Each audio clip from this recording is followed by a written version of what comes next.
Were the challenges of the Articles of Confederation as challenging as me trying to record a video at home? Let's find out. Hey, more AP government time, more learning about our government. And today we're going to talk about the challenges of the Articles of Confederation. So, why weren't they such a smooth running document that made things run all wonderfully? It had issues. And I feel sort of bad when I talk about the Articles of Confederation because it's all like they were awful. They failed.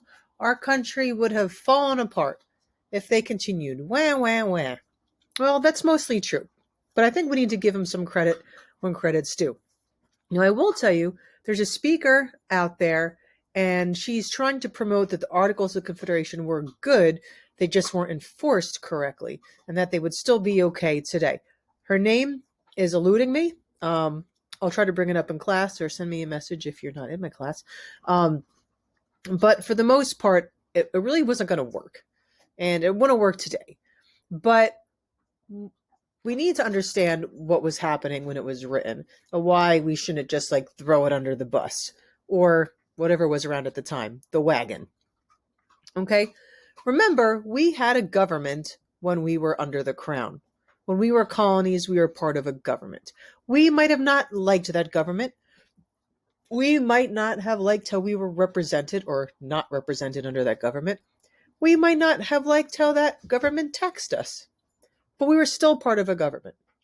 And once we set that Declaration of Independence, we were technically not under a government anymore. We were like in a state of war, right? Like literally, we were in the Revolutionary War. And we also were like, how is this going to function now? We didn't think okay, before we declare independence, let's put together a framework of how we're going to do things. We were like, no. We shot and then we aimed, right? We're like, we just need to break free and we'll figure it out. We just need to get out of here first. It's a toxic relationship. We'll figure it out when we're at the shelter. Okay?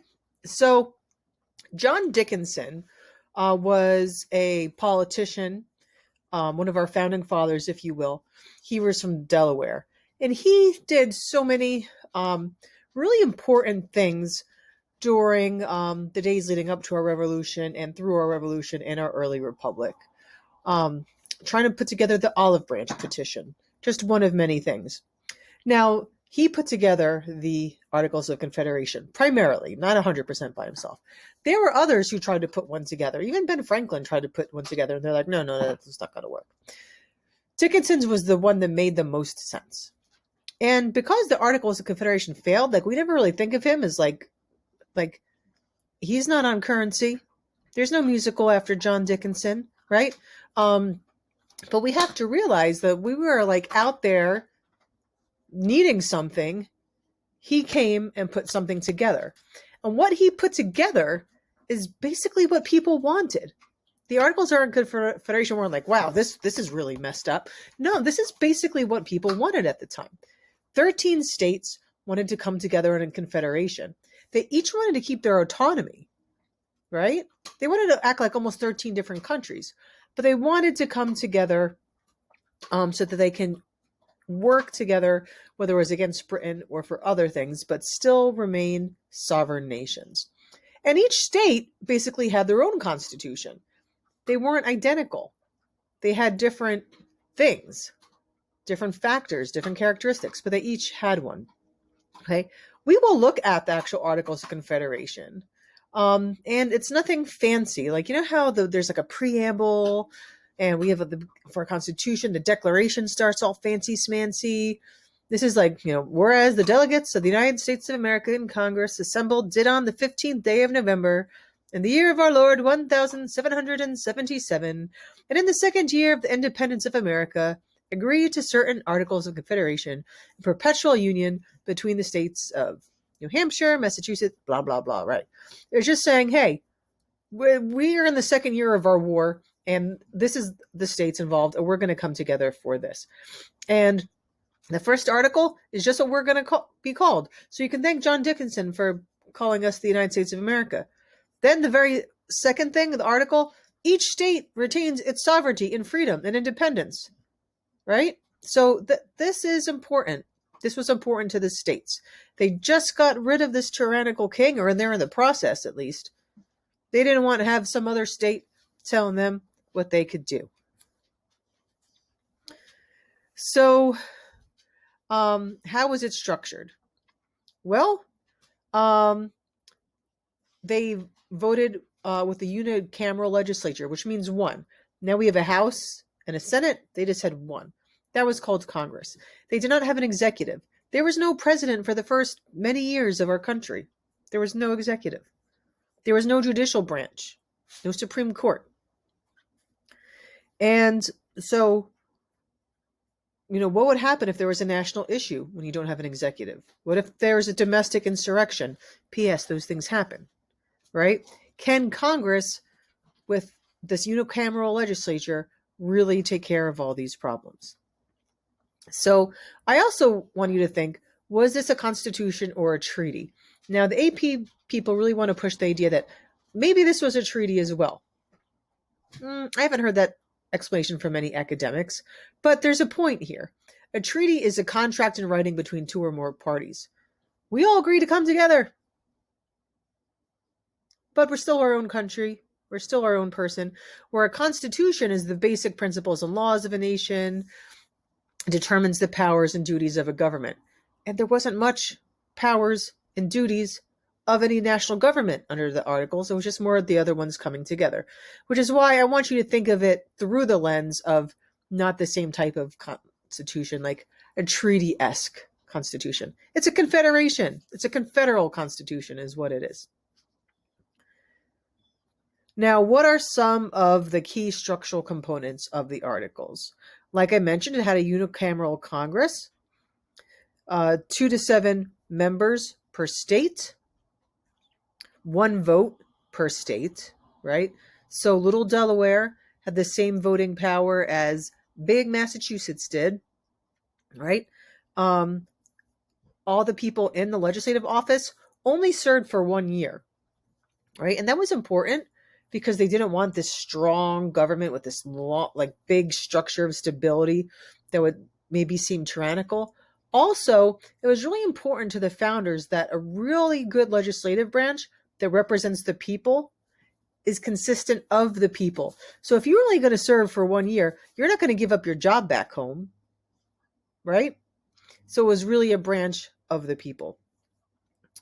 They could collect taxes, but it had to be collected by the states.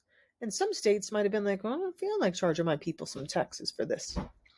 And also the same thing with an army. They could request troops based on the state's population. If you have more population, we want you to send more troops. But it's really hard to enforce that, especially because there's no executive. All right? So what it did is it kept state sovereignty intact. That's really important to remember. States were not giving up their power under the Articles. States gave up some power under the Constitution. Okay, and this is other things that helped keep the national government here from getting too strict. If you wanted to pass a law, 2/3 of all states had to approve it, not just Congress. Can you imagine if states had to approve every single law we passed? Nothing would get done, right? Amendments. Now, it's hard enough under the Constitution to have an amendment. We'll talk about that next lesson, I think. But under the Articles, you needed 100% of Congress to say, yeah, we want this. 100%. You can't have one outlier. And 100% of the states had to approve of it. 100%. All right? So this would be really hard. And they couldn't forcibly collect money from any state. So good luck collecting money. And they worried about a tyrannical central government. Oh, no. Can you get that, Amora?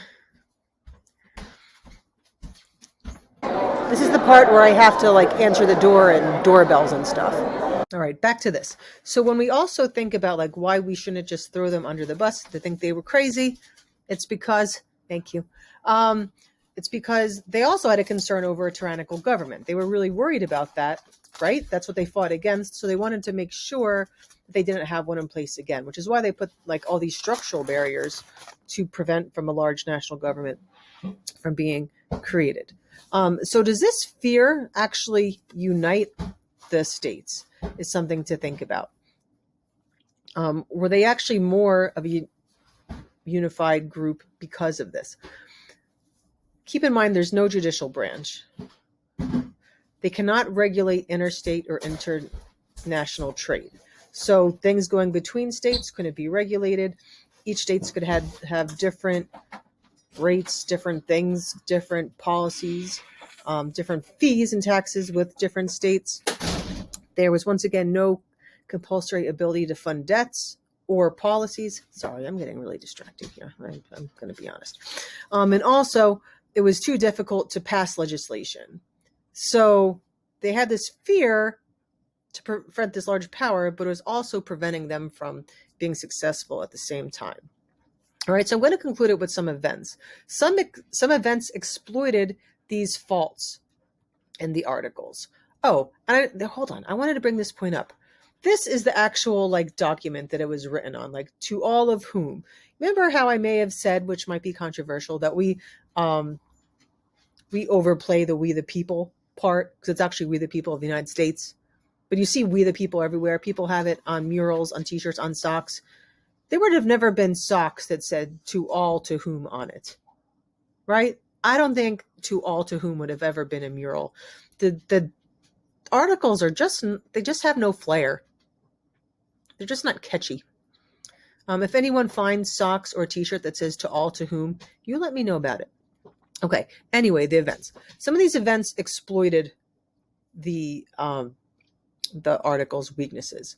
We have Shays' Rebellion in Massachusetts, and fear of these class insurrections was spreading to other states. If you don't know what Shays' Rebellion is, please look that up. Maybe I'll make a little sub video on it because it's super important. There was also territorial disputes, between borders. We literally have basically wars between states. The Vermont Mountain Men is an example. The Green Mountain Men, right? Where does that come from? That's something you should know as well. And then we also have an economic recession. And the economic recession really exploited things. And think of it also, states could pay their debts to foreign nations or debtors at different rates. And realize how this is going to cause chaos as well. All right. So when you have all these things going wrong, and people, including GW, were like, wow, these articles are not helping us. We're going to come into much bigger problems if we don't change something soon. And what do they come up next? Well, stay tuned.